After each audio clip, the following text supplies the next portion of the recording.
Благодарам. Прво, мислам дека барем она што успеав да го слушнам, не бев на Комисијата за здравство кога е разгледуван нашиот закон. Колеги, ве молам да го се слушаме, молам, колеги, повеле. Не бев присутен на Комисијата за здравство кога се разгледуваше нашиот закон, меѓутоа она што успеав да го слушнам од страна на ВМРО ДПМН низ репликите тука, мислам дека апсолутно нема никаква врска со законското решение кое што опозицијата го предложи во ова собрание.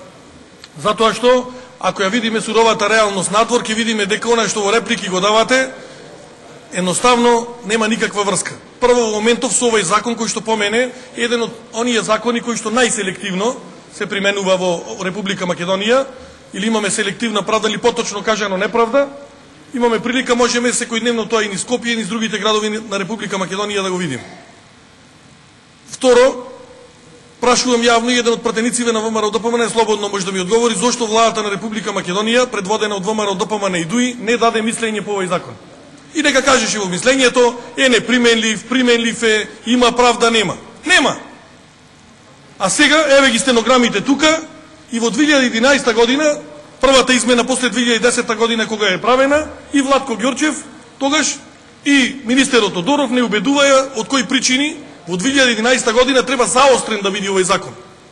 Примената на постоечкиот закон е од 2010, во 2011 година ВМРО ДПМН и ДУИ, тогашната влада која што предводеја, така речи истата ова, направија да се заостри постоечкиот закон со тоа што покрај паричната казна која што требаше да ја платат угостителите и сите оние кои што се бават со оваа професија, дополнително им беше внесена казна, односно затворање на објектите или времено вршење на професијата. Од тогаш наваму во 2013 година за уште дополнително го заострите законот, внесовте да покрај постојните 4 инспекторати, тоа е државниот пазарен инспекторат, санитарниот инспекторат, трудовиот инспекторат, ги внесете дополнително и управата за јавни приходи да контролира пушачи и исто така да контролира и полицијата. И тогаш ние бевме исто вака сега како што например Владанка проба сега да не убедува тука заради некаков здравствен аспект, па Владко излегуваше Ѓорчев со некакви дискусии дека не знам колку 300, 200, 300 илјади луѓе има заболено и треба да одат на онкологија, други не знам каде. Меѓутоа факт е дека од тоа ништо не се случи. Прво кога се даваше образложението за постоечкиот закон за заштита од пушење, тогаш не убедуваја исто така дека за да се видат ефектите од овој закон, потребно е да поминат 2 или 3 години. Од примената на овој закон во 2010 година до ден денес се поминати точно 5 години и еве 20 на дена. И сега јас јавно прашувам од оваа говорница, кои се ефектите, некој да каже. Ние тврдиме дека економскиот ефект е сериозно нарушен ке браншата на туризмот и угостителството Република Македонија, го тврдиме тоа и со документи. Тоа мислење го има дадено и Стопанската комора на Република Македонија во делот на туризам и угостителство. И вие велите заради некаков популизам дека ова се правило. Не, овие измени на закон од страна на опозицијата се понудени во неколку наврати. И за вас секогаш нешто ако понуди опозицијата е популизам. Апсолутно нема никаква врска со популизам носењето на овој закон. Дополнително, ако порано еве, во дел на измените на законот се барале услови за кои што колешката Авировиќ зборуваше тука, дека треба да бидат со исполнување на услови, дали со лиценцирани, дали станува збор за посебни филтри кои што треба, овде целосна анализа имаме направено какви филтри треба да се употребуваат. Фактот, и тогаш беа дека заради здравствениот аспект само така нафрлен, или па заради некаков популизам врзан со политика. Вие како што велите гола политика. Не. Апсолутно нема никаква врска тоа со предлагањето на овој закон. И затоа на почеток првата реченица е да ја погледнеме реалност. Ајде да видиме прво каде ја има селективната правда, односно неправда во цела држава. И да се прошетаме по сите градови. Јас немам објекти да именувам, немам ни право. Па да видиме дека дел се толерира, онако што претходно беше кажано, со од сите 4 страни, дали станува збор на било каков начин заградени, е дозволено и е санкционирано. И да видиме каде што она што колегата Тунтев претходно го кажа, колку се пишани казни за оние кои што едноставно само го спуштиле најлонот, стаклото или не знам што таму. Кога зборуваме, треба да зборуваме со аргументи. Во нашата анализа која што имаме правено уште пред неколку години, во првите 3 години за ефекти, до ден денеска не добив мислење, нити од ни еден инспекторат. од тие сите, вклучително сега и управата за јавни приходи и полицијата? Колку пријави се пишани, против кого се пишани? Колку е извршено полнење на буџет? Колку е драстично смалени болестите во Република Македонија заради овој закон? Тој треба некој предлагач тогашен, пошто година и кусур претходно беше предложен во ова собрание, имаше една година дена за привикнување на оние кои што работат со таа бранша, и сега после 5 години, мислам дека ако велеле тогаш по 2 или 3 години дека треба да се видат ефектите, еве после 5 години јас јавно прашувам. Кои ефекти вие ги постигнавте? Не вие лично. Вие кои што ја поддржувате владата. Овде за жал Министерството за здравство е предлагач и тогаш сум прашувал зошто не е Министерството за економија, туку е за здравство. Одговор до ден денес нема. Значи барањето е да надвор од затворените објекти или целосно се примени вака како што е законот за сите, или да се дозволи со ова предлог законско решение на сите им се овозможи од сите затворени страни и тие. Во Прилеп, например, е јасно и гласно, не се дозволува, во Скопје може, например. Во Прилеп ќе бидат санкционирани, во Скопје нема да бидат санкционирани. Еве, ќе земам класичен пример, да не мешам други градови. Зошто? И сега, кој е ефектот да одна правиш неправда? Значи, за едни е дозволено, за други не е дозволено. Еве, кажете ми со примери дека не сум во право. Што мора да видиме? И затоа велам јас, овој закон е еден од најлошите кои што се применува во моментов. Вие може да кажуваме се, па да зборувате за здравствени аспекти, за не знам какви аспекти. Ова се случува во моментот. Ако ги гледаме економските параметри, повеќе од 70 и кусур проценти, велам јас, исклучиво заради законското решение заштита од пушење е намален прометот. И објективни фактори има многу. Меѓутоа еден од нив гарантирам дека е овој.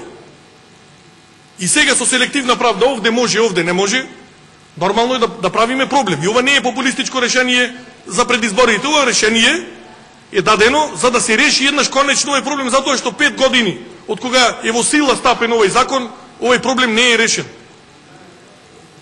Зошто ни еднаш, ниту една, конкретно Министерството, пошто е за здравство предлагач, не излезе да каже дека врз база на овие параметри ние увидовме дека ова законско решение е постоечкото, даде вакви резултати.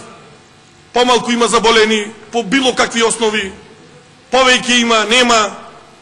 Значи мора, како, не знам, инако е многу лесно од здравствен аспект. Кој е здравствениот аспект, никој не знае да каже.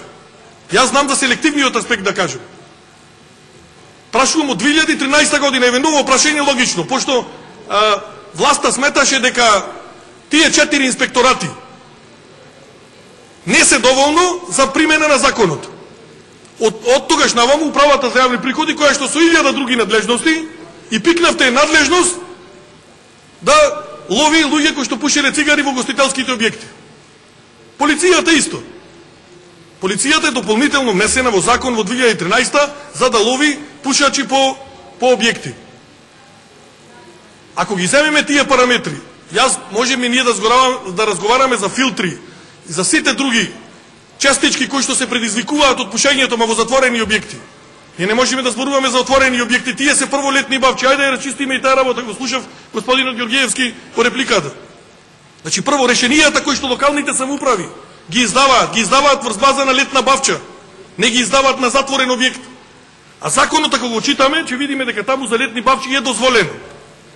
Значи одиме малце во инаков правец и затоа мислам дека кога најлесно е да се одбиваат решенијата, дајте прво логиката да ја видиме на она што опозицијата во конкретниот случај го поднесла. Како тоа, ако на летни бавчи, на тераси, на урбана опрема дозволена која што е во тие? Дозволено, даено и дозволено, значи таа подразбира и тенди, и чадори, и се. Е дозволено. А не може сега на 1 метро од летната бавча да биде дозволено, и било од едната или од двете страни затворено. Мислам, нема логика здрава ова што вие го одбивате денеска. И најлошото од се, пак ќе кажем, и за мене најлошо од се што имаме селективна правда.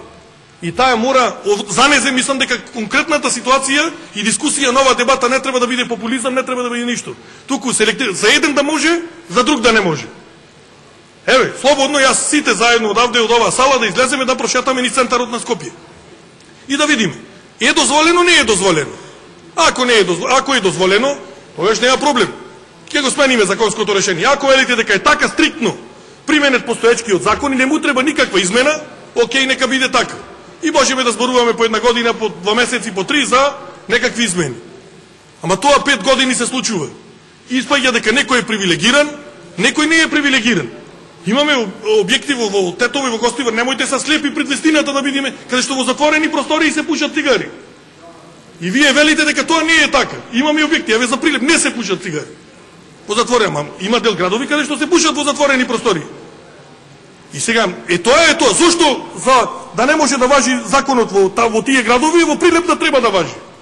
Прилеп го земам, предпоставам дека и во други градови е така.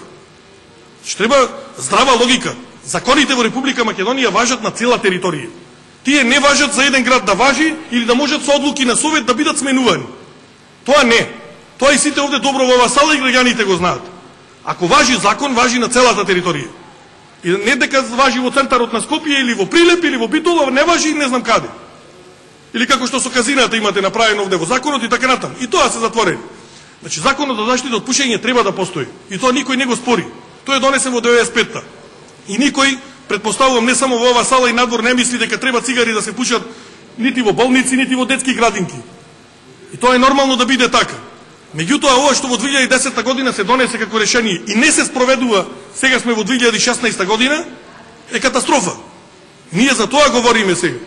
Јас сакам здравата логика да ја најдам на она што вие не сакате да превземите ништо, пошто владата не даде мислење, значи се трга на страна, или нема што да каже, или е толку добро законското решение, или па не сака ни да го есапи. Вие сте на потек да оцените овој парламентарен сустав, што е, и да каже, да, имаме и ние сознание. Вие подсвесно секој од вас знае дека тоа е така и после тоа не се превзема ништо. Превземањето на нешто може да се случи само во овој дом, а тоа е со измена, дополнување и така натаму на закони. За жал, не знам зошто вие не собирате сила, не смогнувате сила. Да еднаш барем, независно кој го предложил тоа, било кој да го предложи.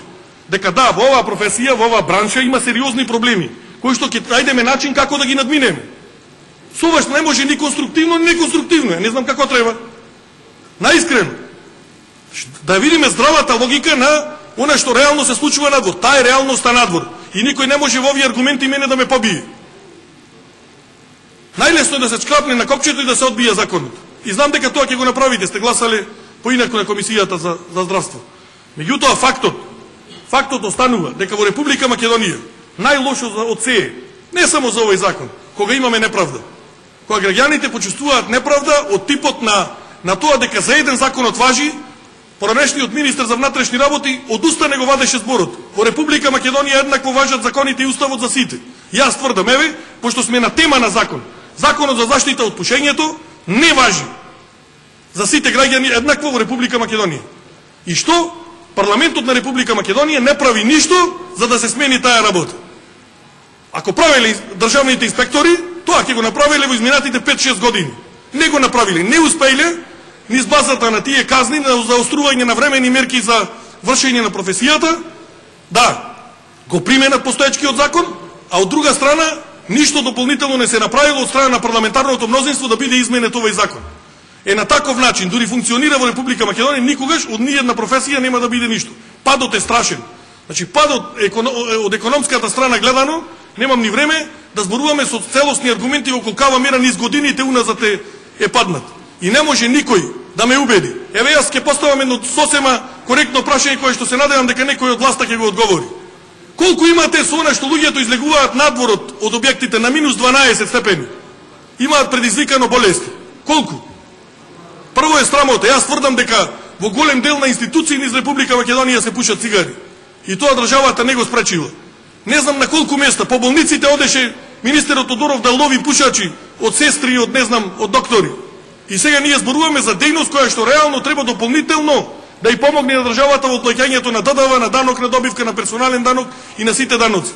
Со смалувањето на тоа фактот, погледнете во изминатите буџети пред 2010 година колкав приход овие бранши носеле, колкав приход сега даваат во делот на полнењето на буџетот во Република Македонија. Инаку, со тоа дека некој ќе биде уценет или не знам, еве и полош збор рекетиран, нема да се сврши работата. Привилегирањето овде клучниот проблем е дали некој е привилегиран и бенефициран, дали некој останува само да биде казнен? Кога ќе одговориме на ова прашање, сме ја постигнале целта. Благодарам.